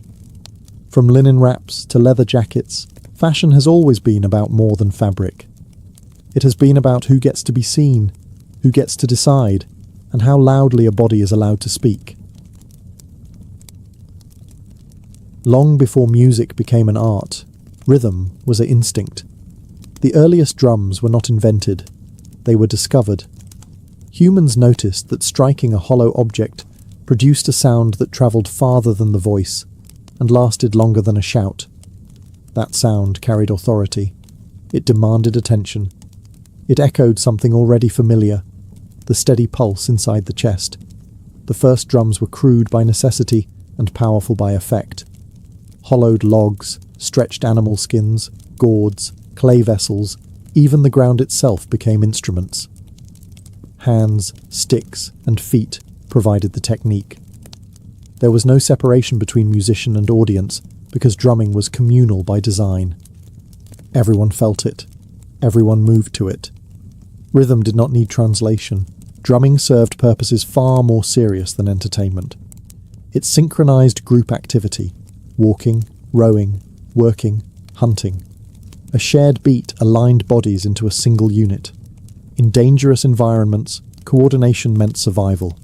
Rhythm created order where chaos threatened. But drums also crossed into the invisible. The repetitive pulse altered perception, pulling listeners into trance-like states. This made drums essential to ritual. They marked transitions: birth, death, initiation, mourning. The beat connected the physical world to something unseen, whether spirits, ancestors, or collective memory. In many cultures, the drum was not considered an object, but a living presence. Unlike melodic instruments, drums demanded no tuning to nature's scales. They spoke directly to the nervous system, loud enough to summon, steady enough to command, flexible enough to signal.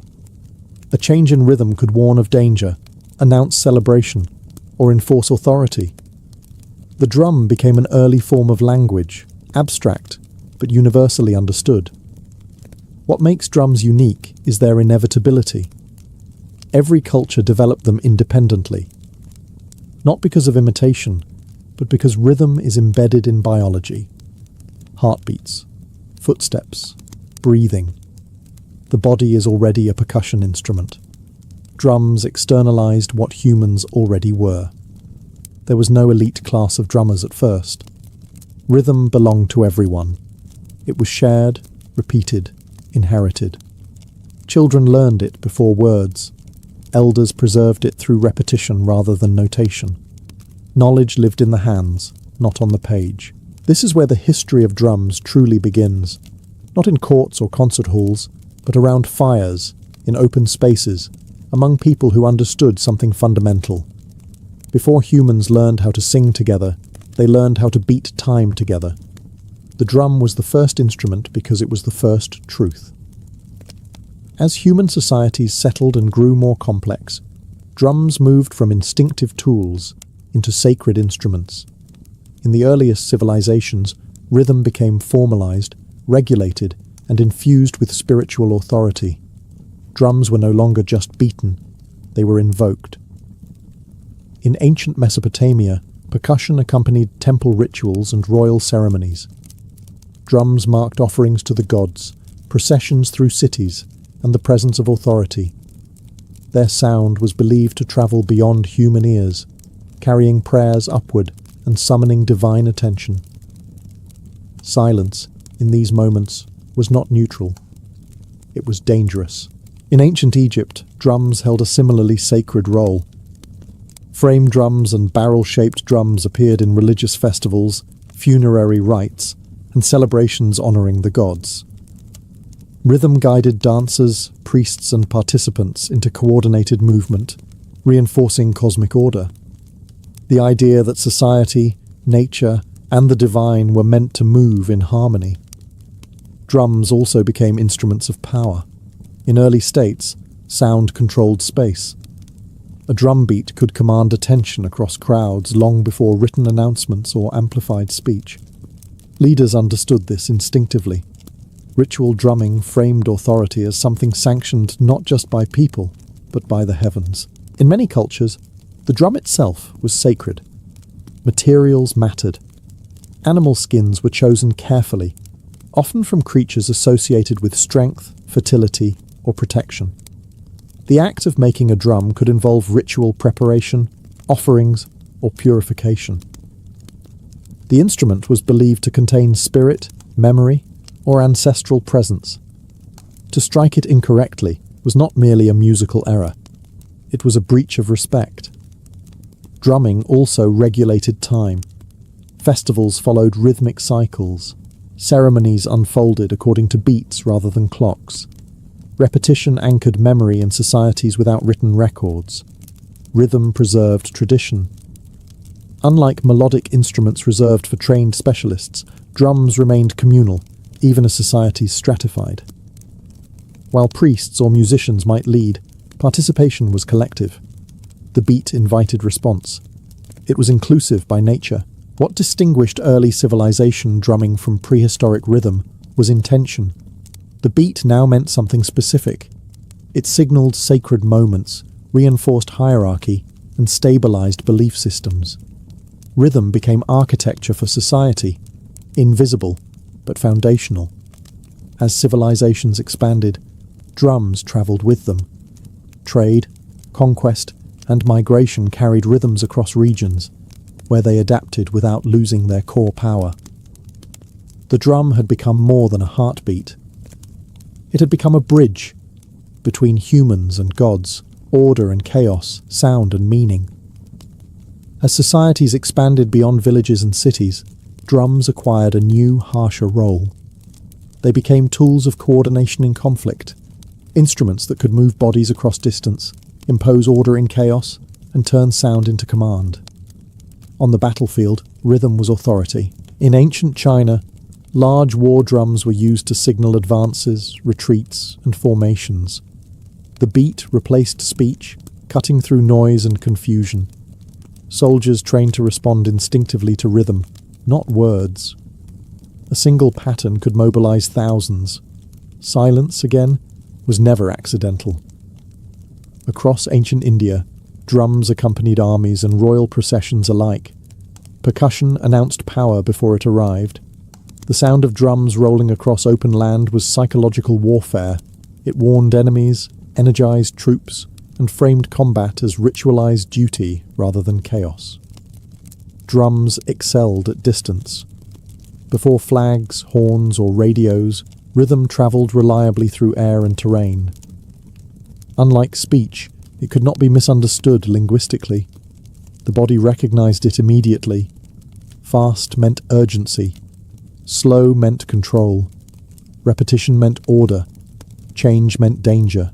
In many cultures, drummers held protected status within armies. They were not simply musicians. They were tactical assets.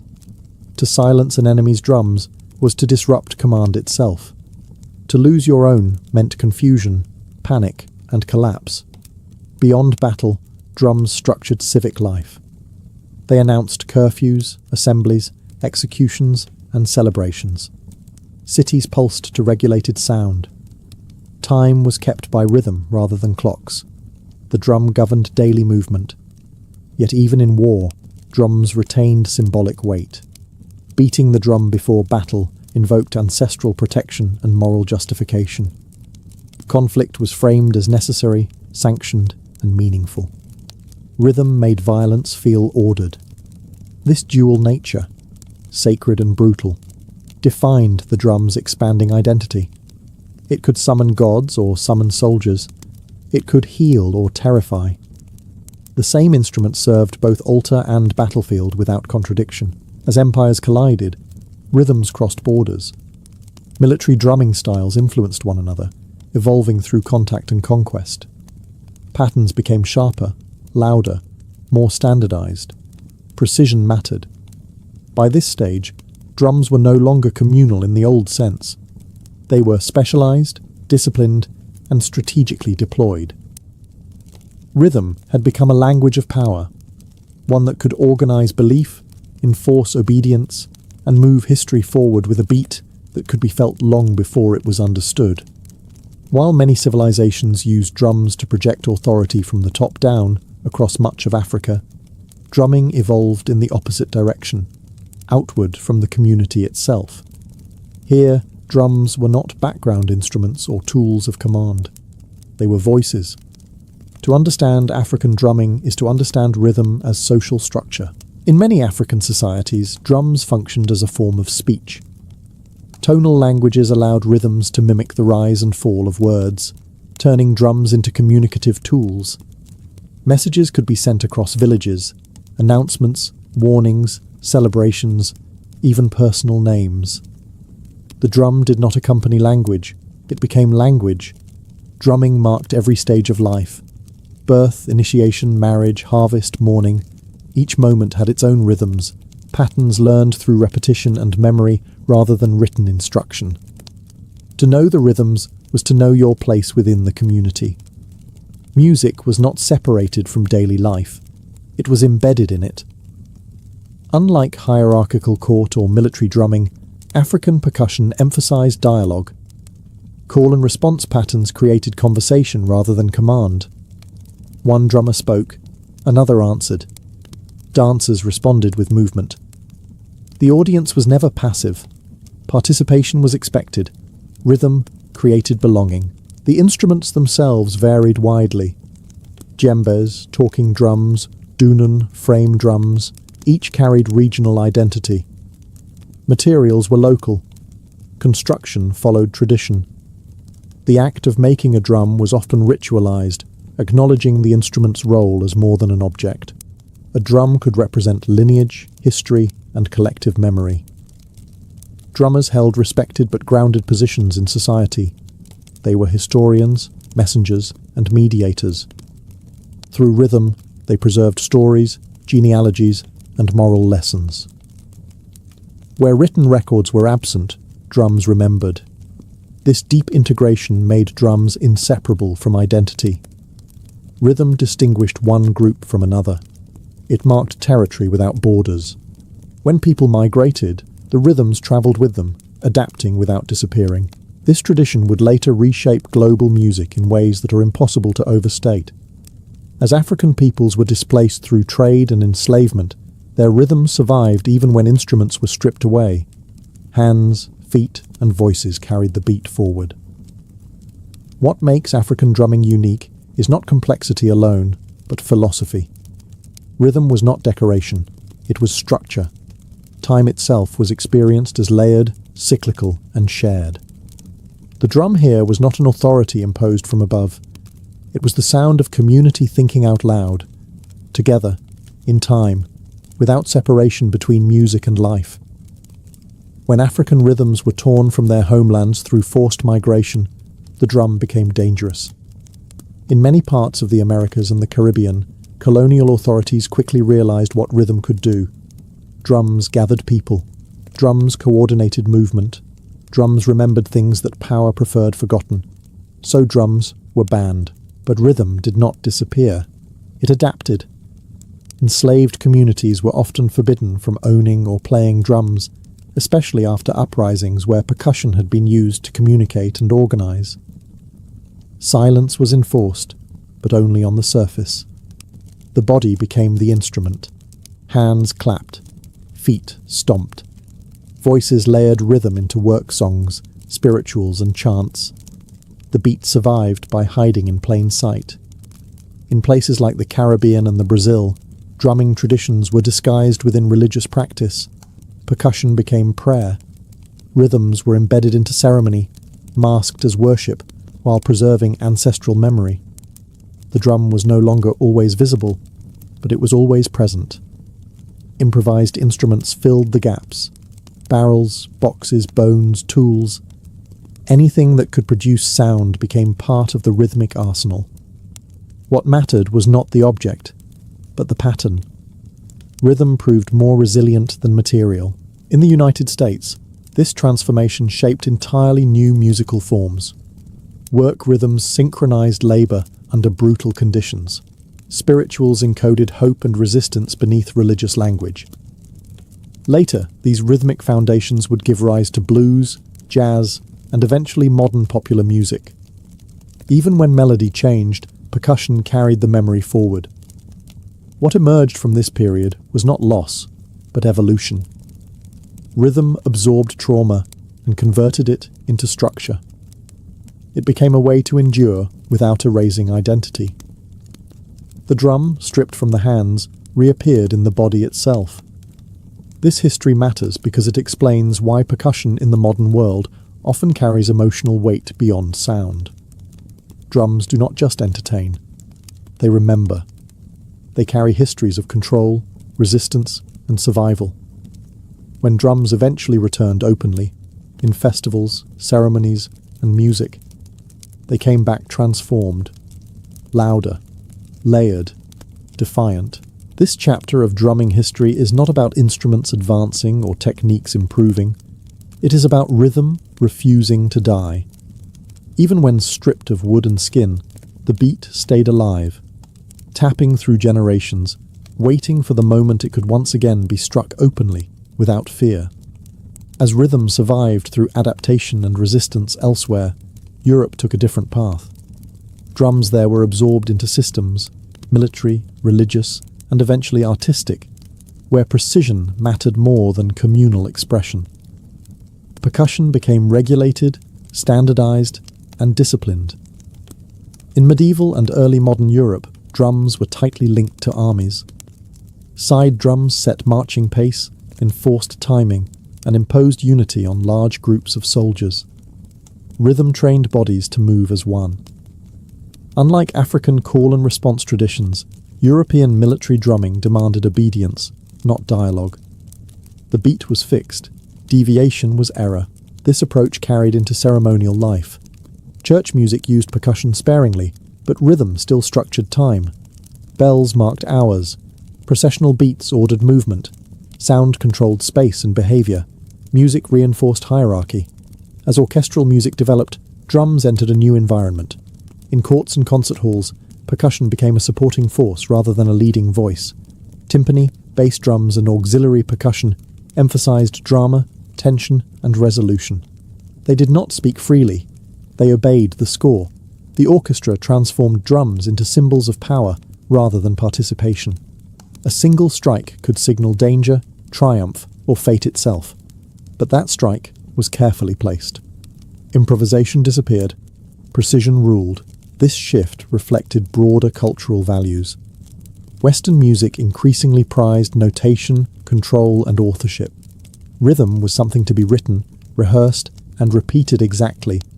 The drummer became a specialist rather than a communal figure. At the same time, new instruments emerged. Advances in metalworking and tuning allowed drums to produce consistent pitch and volume.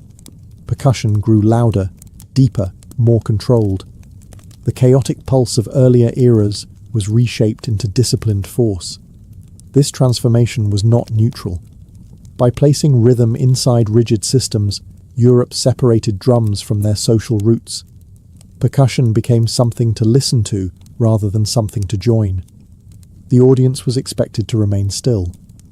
Yet something was lost in the process. Drums gained precision, but lost flexibility. They gained respectability, but lost intimacy. Rhythm was no longer a shared experience. It was a performance. This tension would not last forever. As the modern world accelerated, the strict order of orchestral percussion began to feel constraining. New spaces, new cultures, and new technologies would soon pull drums back out of the score and into the street. The stage was set for rhythm to break free again, louder, looser, and impossible to contain. The rigid discipline of Western percussion could not survive contact with the modern city. As cultures collided in ports, factories, and neighborhoods, rhythm slipped its leash. Drums moved out of the orchestra pit and into crowded rooms where rules bent under pressure. This was not refinement. This was release. In places like New Orleans, African rhythmic memory met European instruments and American realities. Marching drums, church rhythms, work songs, and street parades overlapped daily. Out of this collision came syncopation, rhythm that leaned forward, pulled back, and refused to land where expected. The beat stopped obeying the grid. Early jazz drummers were not timekeepers alone. They were conversationalists, using snare, bass drum, cymbals, and whatever else was available. They layered rhythms that danced around melody rather than beneath it. The drum kit itself was a practical invention. Multiple percussion voices controlled by one body. Efficiency turned into expression. Improvisation returned. Unlike orchestral percussion, jazz drumming demanded constant decision-making. Every performance was different. The drummer listened, responded, provoked. Rhythm became interactive again, closer to its communal roots than anything Western music had allowed in centuries. This shift changed how drums were perceived. They were no longer background support. They shaped momentum, mood, and tension. A single break could redirect an entire piece. Silence mattered as much as sound. Space became rhythmic. As jazz evolved, so did drumming. Swing loosened the beat. Bebop fragmented it. The drummer stopped marking time and started suggesting it. Rhythm became elastic. Authority dissolved into collaboration. This freedom carried forward. Rhythm and blues, rock, funk, all inherited the idea that drums could lead rather than follow. Backbeats emphasized groove over order. The body returned to the center of music.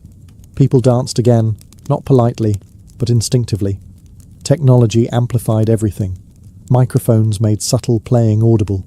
Recordings preserved style and spread influence globally. Drummers were studied, copied, idolized. Rhythm became personality. What jazz restored was not just complexity, but attitude. The drum reclaimed its right to surprise, to interrupt, to argue. It no longer served structure alone. It questioned it. After centuries of discipline and restraint, percussion remembered something ancient. Rhythm is not meant to behave. It is meant to move people. As the 20th century accelerated, drums were reshaped by machines. Electricity, amplification, and mass production transformed percussion from a physical presence into a force that could dominate space.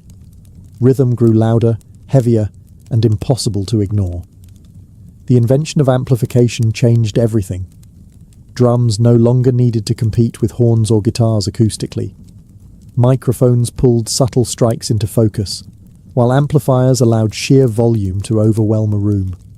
Power became a feature. The beat was no longer felt only in the body.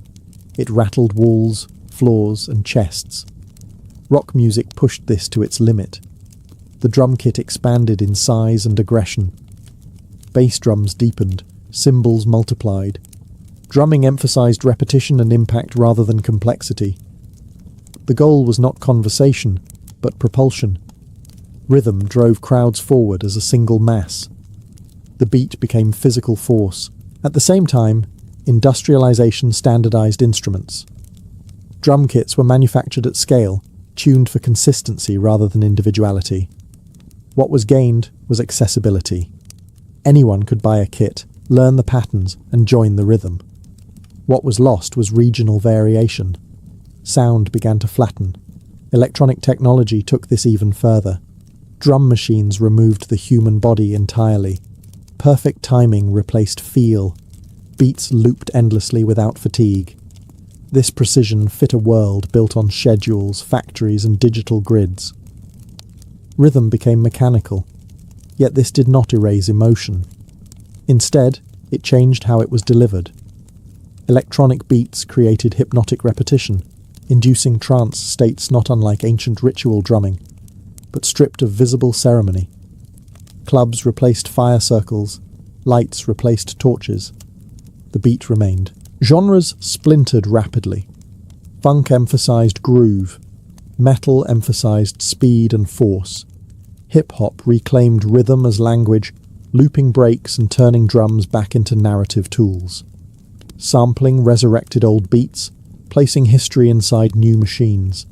Technology also democratized rhythm. You no longer needed strength, training, or physical endurance.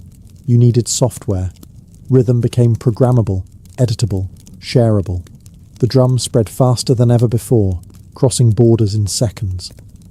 But something uneasy emerged. As beats multiplied, silence vanished. Rhythm became constant background noise. In ads, phones, public spaces, the drum risked losing meaning through overuse. Still, the core remained. No matter how artificial the tool, the effect was familiar. The body responded.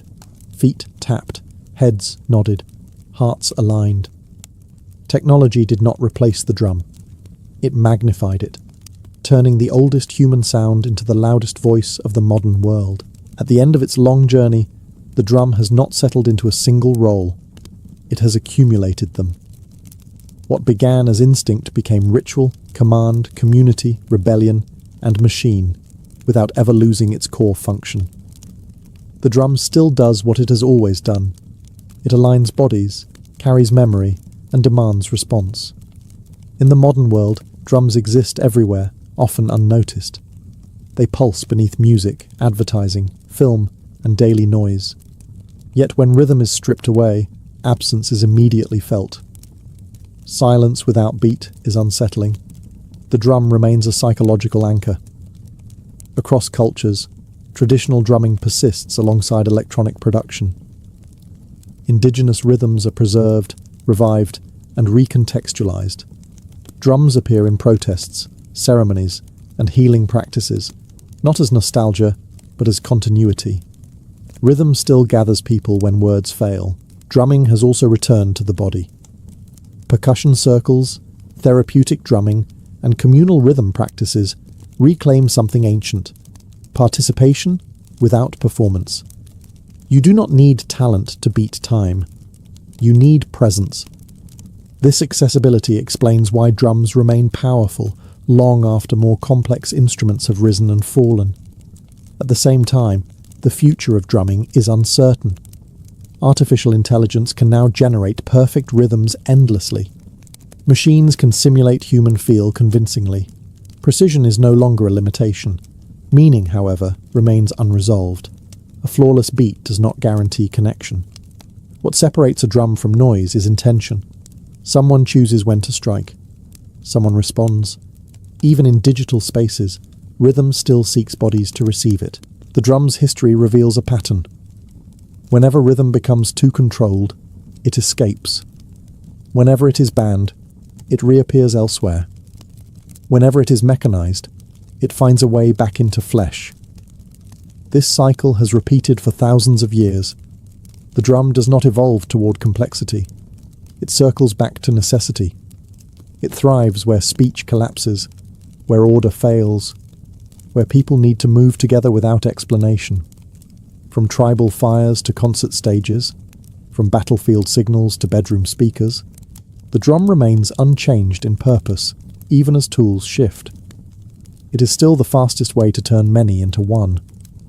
The history of drums does not end here because rhythm does not conclude. As long as humans have bodies, there will be a beat to follow. Steady, insistent, and impossible to silence.